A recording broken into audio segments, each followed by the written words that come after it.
साथ छोड़ू ना तेरा, चाहे दुनिया हो खफा, क्या है तेरा फैसला, क्या है तेरा फैसला ओ रब्बा। जय हिंद दोस्तों, स्वागत है आपके अपने इस YouTube चैनल राजधानी फैमिली पर। मैं भी आर्य सर लेकर आया हूँ संस्कृत का फिर आज आपका जो हमें मंगलम पाठ पढ़ा रहा था उसी का वीडियो ऑब्जेक्टिव विद सब्जेक्टिव। तो विद्यार्थी, मेरा फैसला है आपको आगे बढ़ाने का, क्या आपका फैसला है आगे बढ़ने का?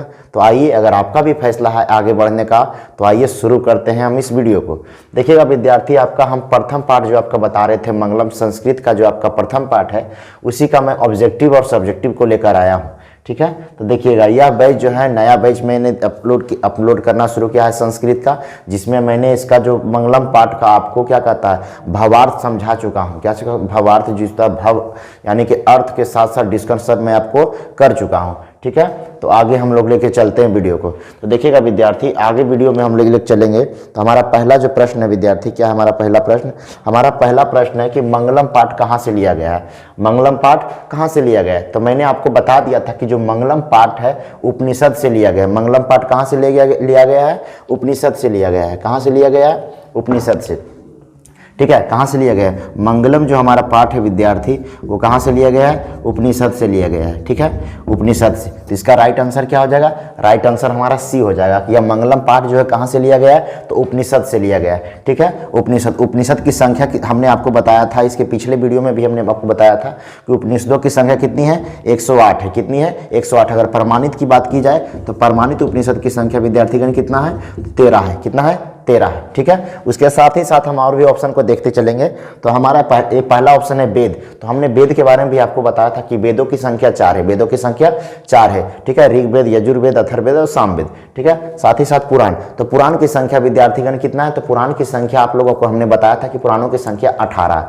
पुराणों की संख्या कितनी है? 18 है। ठीक है, उपनिषद हो गया। वेदांग, वेदांग की संख्या विद्यार्थी 6 है। वेदांग की संख्या कितनी है? 6 है। कौन कौन है? व्याकरण, निरुक्त, छंद, शिक्षा, कल्प, ज्योतिष। ठीक है, यह था हमारा पहला प्रश्न। अगले प्रश्न की ओर हम बढ़ते विद्यार्थी। तो हमारा अगला जो प्रश्न है, देखिएगा अगला प्रश्न आपका कह रहा है मंगलम पाठ में कितने मंत्र है? मंगलम पाठ में कितने मंत्र है? तो हमने विद्यार्थी आपको बताया था कि मंगलम पाठ में 5 मंत्र है। मंगलम पाठ में कितने मंत्र है? मंगलम पाठ में 5 मंत्र है। कितने मंत्र है विद्यार्थीगण? तो मंगलम पाठ में हमारा 5 मंत्र है, जो पांचों मंत्रों को हम देखेंगे। ठीक है, 5 मंत्रों जो इसके पहले वाले वीडियो यानी जो इसका जो पहला चैप्टर है अपनी वीडियो नंबर 1 जो है विद्यार्थी, उसमें हमने बता दिया मंगलम पाठ में 5 मंत्रों को हमने भावार्थ के साथ में आपको बता दिया। तो यह हमारा है मंगलम पाठ। ठीक है, तो इसमें मंगलम पाठ में कितने मंत्र हो गए? 5 मंत्र हो गए। ठीक है, आगे बढ़ते हैं हम लोग। हमारा अगला क्वेश्चन आता है विद्यार्थीगण कि सत्यमेव जयते ना निरतव, खाली स्थान। सत्यमेव जयते ना निरतव, खाली स्थान, परम निधानम मंच किस उपनिषद से संग्रहित है? ठीक है, कह रहा सत्यमेव जयते। तो हमने बताया था सत्यमेव जयते किस उपनिषद से लिया गया था? तो मुंडको उपनिषद से। किस उपनिषद से लिया गया था?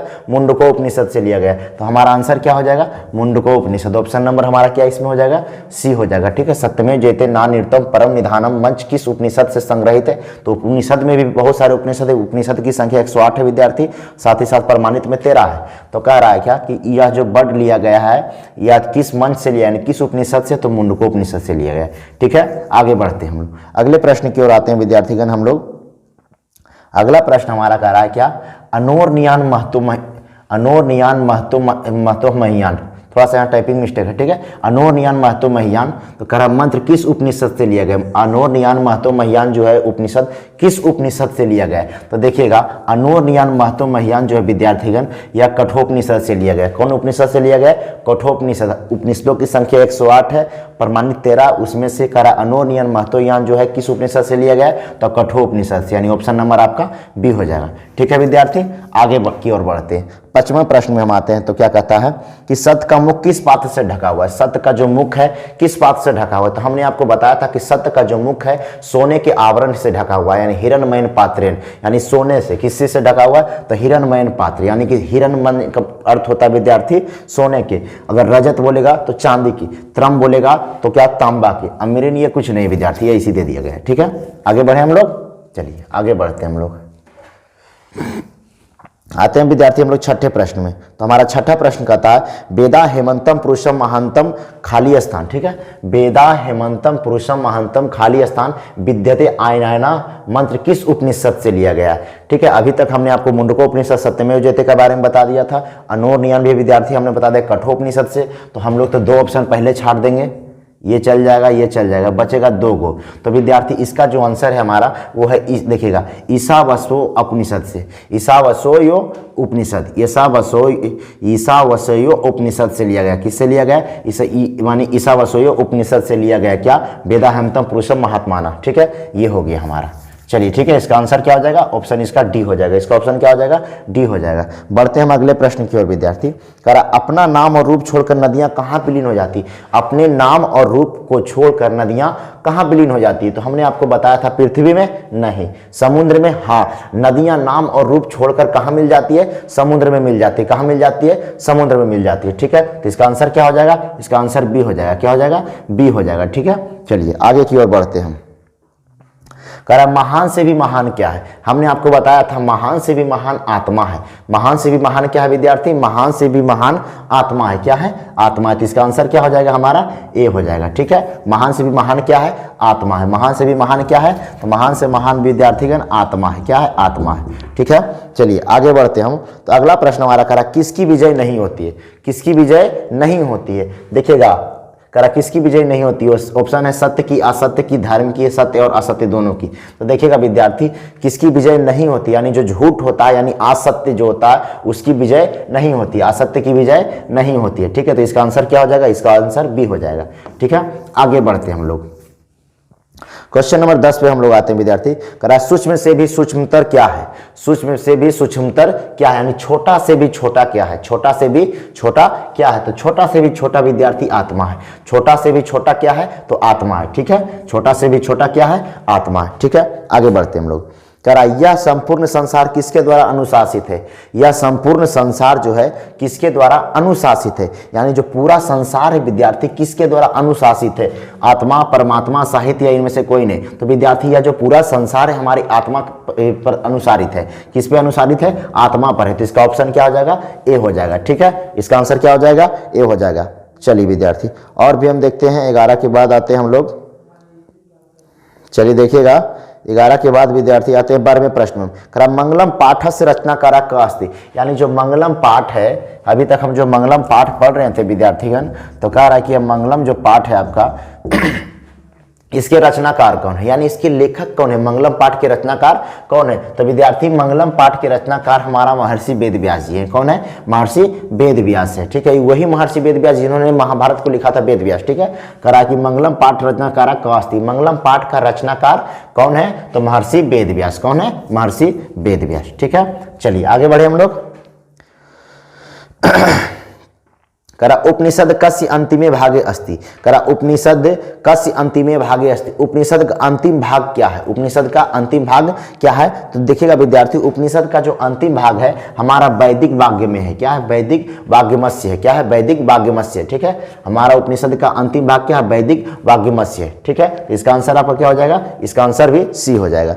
क्वेश्चन हम लोग बढ़ते हैं विद्यार्थी 14वां की ओर। तो 14वां नंबर प्रश्न हमारा कहता क्या है? उपनिषद कस्य महिमा प्रधाना गए थे। करा उपनिषद में किसकी महिमा का प्रधान गाया गया है? उपनिषद में किसकी महिमा की प्रधानता गाई गई है? तो देखिएगा स्वाविशस्य, परम पुरुषस्य, देवा पुरुषस्य, परम पुरुषस्य। लगता है क्वेश्चन दोनों सेम आ गया है ना विद्यार्थी? परम पुरुषस्य, परम पुरुषस्य लगता है। तो अच्छा पर पुरुष है, नहीं तो ये तो नहीं होगा विद्यार्थी, ये तो कट जाएगा। पर पुरुष तो कुछ होता है नहीं, तो इसका आंसर क्या हो जाएगा? डी हो जाएगा। परम पुरुषस्य। किसका हो जाएगा? परम पुरुषस्य। ठीक है, यानी उपनिषद में किसकी महिमा गाई गई है? तो परम पुरुषस्य के। ठीक है, यानी कि परम पुरुष यानी भगवान की महिमा को गाई गई है। ठीक है, अगले प्रश्न की ओर बढ़ते हैं हम लोग। करा तमेव मृत्यु में थी। करा तमेव मृत्यु में थी। ठीक है, तो देखिएगा विदित्वा। क्या हो जाएगा? विदित्वा। तमेवा विदित्वा मृत्यु में थी। इसका आंसर क्या हो जाएगा विद्यार्थी? ए हो जाएगा। इसका आंसर क्या हो जाएगा? ए हो जाएगा। ठीक है, तमेव विदित्वा मृत्यु में थी, तो ये हो जाएगा विद्यार्थी। तो यह विद्यार्थी आपका था 15 ऑब्जेक्टिव। यह क्या था आपका? 15 ऑब्जेक्टिव। अब हम आपको लेकर चलते हैं सब्जेक्टिव की ओर। अब हम लोग सब्जेक्टिव की ओर बढ़ेंगे, ठीक है। तो सब्जेक्टिव भी क्वेश्चन को हम लोग देखते चलेंगे विद्यार्थी। तो आइए हम लोग शुरू करते हैं। तो देखिएगा कहता क्या है, सबसे पहले एक पदेन उत्तरत, क्या लिखा हुआ, एक पदेन उत्तरत, यानी अर्थ हुआ विद्यार्थी एक पद में उत्तर दे, एक पद में उत्तर दे। इसका एक पद में आपको उत्तर देना है। एक पद का उत्तर का अर्थ होता है विद्यार्थी शॉर्ट आंसर। क्या होता है, शॉर्ट आंसर आपको देना है, ठीक है। तो कह रहा है पहला क्वेश्चन, हिरण्मयेन पात्रेण कस्य मुखम अपहितम। तो आप लोग भी श्लोक, इसके पहले मैंने आपको श्लोक रटवाया भी है, समझाया भी है।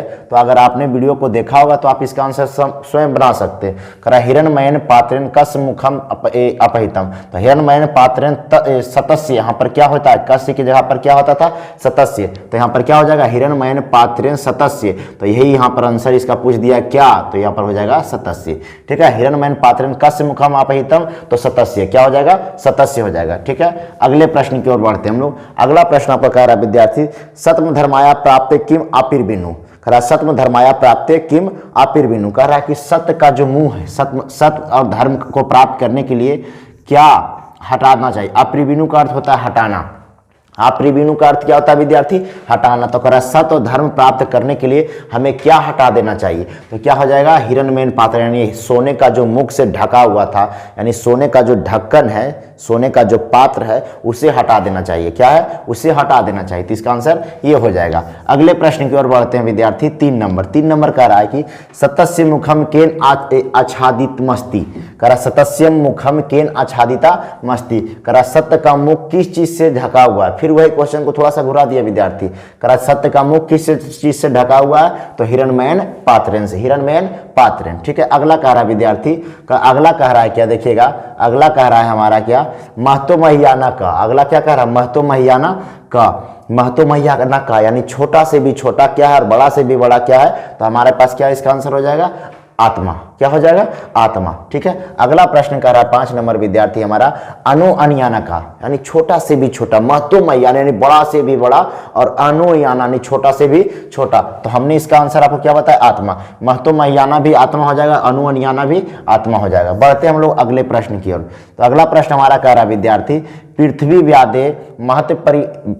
व्यादे महत परिनियुक्ता पदार्थ्यम महत्रा का। करा इस पृथ्वी पर सबसे बड़ा क्या है। अभी हमने बताया कि पूरे पृथ्वी पर सबसे छोटा से भी छोटा इस पूरे संसार में आत्मा है, और बड़ा से भी बड़ा क्या है, तो आत्मा है। तो इसका आंसर क्या हो जाएगा विद्यार्थी, आत्मा हो जाएगा। 6 का आंसर क्या हो जाएगा, आत्मा। बढ़ते हम अगले प्रश्न की ओर। तो अगला प्रश्न हमारा कह रहा है क्या, कीदृशा पुरुष निजेन्द्रिया प्रसादत्य आत्माना महिमाना पश्यति सुखे रहित स भवति।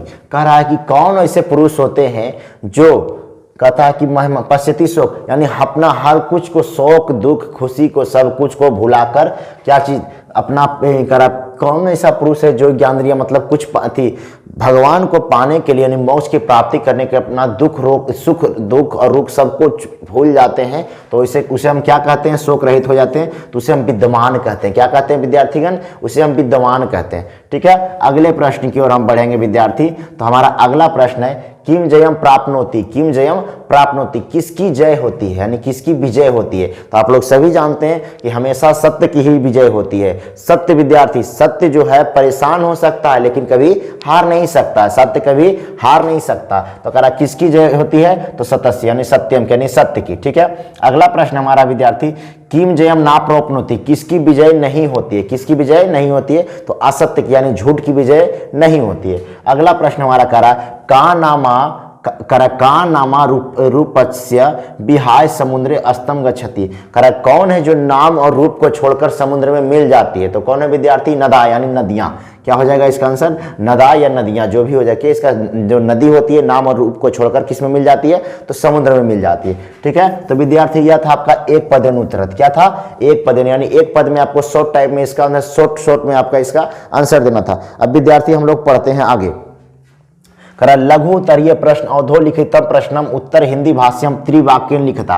करा निम्नलिखित प्रश्नों का उत्तर हिंदी वाक्य में दे, 3 वाक्यों में। कितने, हिंदी में दे और 3 वाक्यों में दे, ठीक है। तो आइए हम लोग देखते हैं पहला प्रश्न विद्यार्थी। तो हमारा पहला प्रश्न कहता है क्या, ईश्वर प्राप्ति ही तपस्या का मूल उद्देश्य क्यों है। ईश्वर प्राप्ति ही तपस्या का मूल उद्देश्य क्यों है। तो कहता है विद्यार्थी, सभी सभी तपस्वियों के तपस्या का मूल उद्देश्य ईश्वर प्राप्ति। जितने भी तपस्वी लोग होते हैं सबकी तपस्या का मूल उद्देश्य क्या होता है विद्यार्थी? तो ईश्वर को प्राप्त करना ही होता है। क्या होता है? ईश्वर को ही प्राप्त करना होता है। करा क्योंकि इसी से संसार में आवागमन के बंधन से मुक्ति मिलती है। क्योंकि देखिए विद्वान और जो ऋषि होते हैं ईश्वर को प्राप्ति करने के लिए ही संसार में बंधन मुक्त हो जाते हैं, एक दूसरे को छोड़ भूल जाते हैं। कर आत्मा के विषय में भी जानकारी मिलती है, कर मुक्ति मिलती है और साथ ही साथ आत्मा के विषय में भी जानकारी मिलती है। सत्य के कारण ही ईश्वर की प्राप्ति संभव है। अगर आप सत्य की राह पर चलते हैं तो ही आपको ईश्वर मिलेंगे, अन्यथा आपको ईश्वर नहीं मिलेगा। यानी इसलिए सत्य का खजाना जो है विद्यार्थी वह सोने के पात्र से ढका हुआ है। इंसान अगर लालच लोभ को छोड़ देता है, सब कुछ छोड़ देता, तब जाकर उसे सत्य की मिलता है और सत्य में ही ईश्वर बसते हैं। ठीक है, सत्य में ही ईश्वर बसते हैं। चलिए विद्यार्थी अगले प्रश्न में हम बढ़ते हैं। हमारा अगला प्रश्न क्या कह रहा है देखिएगा, विद्यमान पुरुष ब्रह्मा को किस प्रकार प्राप्त करते हैं? विद्यमान पुरुष जो होते हैं विद्यार्थी वो ब्रह्मा को किस प्रकार प्राप्त करते हैं? तो कहता है मुंडकोपनिषद के रचयिता। मुंडकोपनिषद के रचयिता कौन है विद्यार्थी? महर्षि वेद व्यास। कौन है? महर्षि वेद व्यास। कह रहा मुंडकोपनिषद के रचयिता महर्षि वेद व्यास ने, जिसमें विद्यमान पुरुष द्वारा ब्रह्मा को प्राप्त करने की विषय में बतलाया गया है। उनका कहना है कि जिस प्रकार बहती हुई नदियां अपने नाम और रूप को छोड़कर अर्थात व्यक्तित्व को छोड़कर समुद्र में मिल जाती है, अपना नाम और अपना सब कुछ भूलकर वह समुद्र में मिल जाती है, उसी प्रकार विद्यमान पुरुष अपने नाम और रूप को त्याग कर, अपना नाम भी त्यागना पड़ता है, रूप भी त्यागना पड़ता है, तब जाकर वह ब्रह्मा को प्राप्त कर सकता है। इसका मूल भाव है कि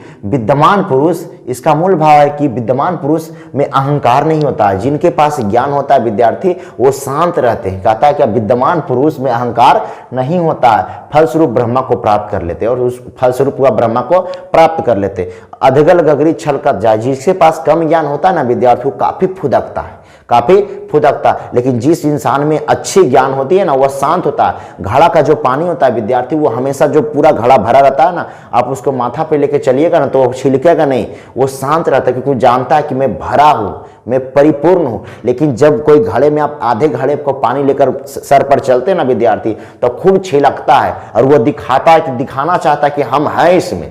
ठीक है, तो अधगल गगरी छलकत जाए वाला खिस्सा नहीं होना चाहिए। इंसान को परिपूर्ण होना चाहिए और साथ ही साथ अहंकार नहीं होना चाहिए और शांति होना चाहिए। ठीक है, वही इंसान ब्रह्मा को प्राप्त करते हैं, जिसे हम विद्यमान बोलते हैं। अगले प्रश्न की ओर बढ़ते हैं विद्यार्थी हम लोग।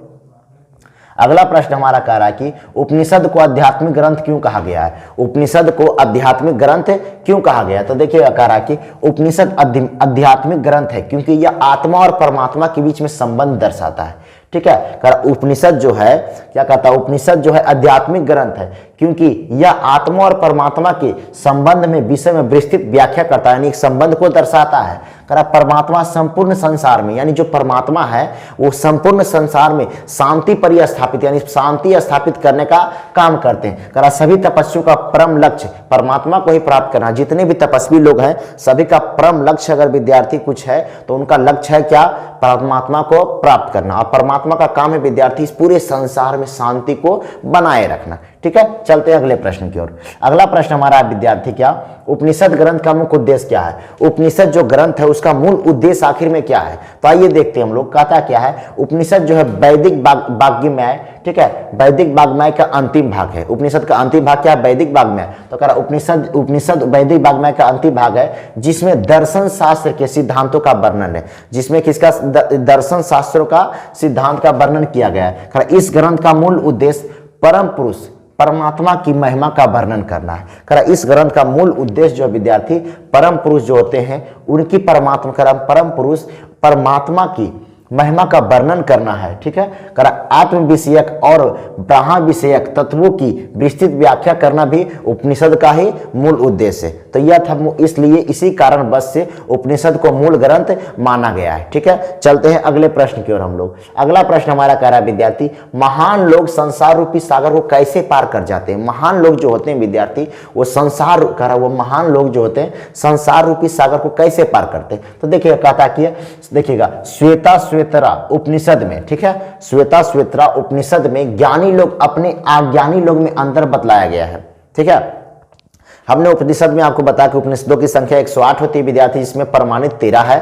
तो कह रहा है क्या, श्वेता श्वेतरा उपनिषद में ज्ञानी लोग अपने अज्ञानी लोग में अंतर बतलाया गया है। दोनों के बीच में, ज्ञानी और अज्ञानी के बीच में अंतर बतलाया गया है। इसके रचयिता महर्षि वेद व्यास है। उपनिषद की देखिएगा, उपनिषद की चर्चा किसमें की, उपनिषद के रचनाकार कौन हुए, वेद व्यास, और मंगलम के भी वेद व्यास। ठीक है, तो कह रहा है क्या, कह रहा है इसके रचयिता वेद व्यास का कहना है कि अज्ञानी लोग जो होते हैं अंधकार स्वरूप और ज्ञानी लोग प्रकाश स्वरूप है। अज्ञानी लोग जो है वो अंधकार स्वरूप है और जो ज्ञानी लोग है वो प्रकाश स्वरूप है। ठीक है, कह रहा महान लोग इसे समझकर, जो महान लोग होते हैं इसे समझकर मृत्यु को पार कर जाते हैं, यानी मोक्ष को प्राप्त कर लेते हैं। क्योंकि संसार रूपी सागर को पार करने के लिए, क्योंकि यह संसार जो है मायावी संसार है, इसमें माया भरा हुआ है। हम अपने परिवार से लगाव रखते हैं, एक दूसरे से लगाव, ये सब क्या विद्यार्थी की माया है। अगर मोक्ष की प्राप्ति करना है तो हमें सत्य का रास्ता अपनाना पड़ेगा, तभी जाके हम ईश्वर और परमात्मा को प्राप्त कर सकते हैं। तो कह रहा क्योंकि संसार रूपी सागर को पार करने का इससे बढ़कर कोई और रास्ता नहीं है, तो विद्यार्थी या तो महान लोग संसार रूपी सागर को कैसे प्राप्त करते हैं। चलिए ठीक है, चलिए विद्यार्थी, तो यह था हमारे पास में सब्जेक्टिव प्रश्न। हमने आपको ऑब्जेक्टिव और विथ सब्जेक्टिव करवा दिया है। विद्यार्थी आपका यह जो चैप्टर, आपका मंगलम जो चैप्टर है, इसका हमने आपको भावार्थ भी बता दिया, यानी इसका संपूर्ण व्याख्या भी कर दिया, श्लोक और उसके अर्थ के साथ ही साथ हमने आपको ऑब्जेक्टिव भी बता दिया, साथ ही साथ हमने आपको एक पदेन उत्तर भी बता दिया, और साथ ही साथ हमने आपका इसका क्या कहता है सब्जेक्टिव टाइप अति लघुत्तरीय प्रश्न को भी बता दिया। विद्यार्थी यह चैप्टर आपका पूरी तरह से संपूर्ण रूप से खत्म हो चुका है। तो विद्यार्थी अब हम अगला चैप्टर लेके आएंगे, जो अगला चैप्टर आपका है पाटलिपुत्रम वैभवम, जिसमें आपको पटना के बारे में बताया जाएगा कि पटना हमारा कितना वर्ष पुराना है, और भी बहुत सारी चर्चा पटना के बारे में उसमें पाटलिपुत्र वैभवम में हम करेंगे। तो विद्यार्थी यह था आपका मंगलम चैप्टर। यह जो आपका विद्यार्थी मंगलम चैप्टर है, काफी इससे आपको ध्यान में रखना है, क्योंकि आप इसमें जब आप एग्जाम में बैठेंगे, बिहार बोर्ड के एग्जाम में जो फाइनल एग्जाम आपका होता है, तो उसमें आप देखेंगे बहुत सारे प्रश्न इससे निकल कर आएंगे। तो विद्यार्थी इस वीडियो को रिवीजन के तौर पे आप लोग हमेशा बीच बीच में देखते रहेंगे ताकि याद रहे। ठीक है, अपने दोस्तों के पास वीडियो को शेयर कीजिएगा, जो इस बार अभी नए 10th के क्लास में गए हैं, उनके लिए यह वीडियो काफी हेल्पफुल होगा। ठीक है, मिलेंगे फिर हम अगले वीडियो में अगले चैप्टर को लेकर। चैनल को आप शेयर जरूर कर दीजिएगा मित्रों के पास, ताकि वो भी इस वीडियो का लाभ उठा सके। ठीक है, अपनी मंजिल को पाने के लिए हमेशा विद्यार्थी मेहनत करना पड़ता है, बिना मेहनत करने कुछ नहीं होती है। ठीक है, कहता है नन्ही चींटी दीवार पे चढ़ती है, फिसलती है और 100 बार गिरती है।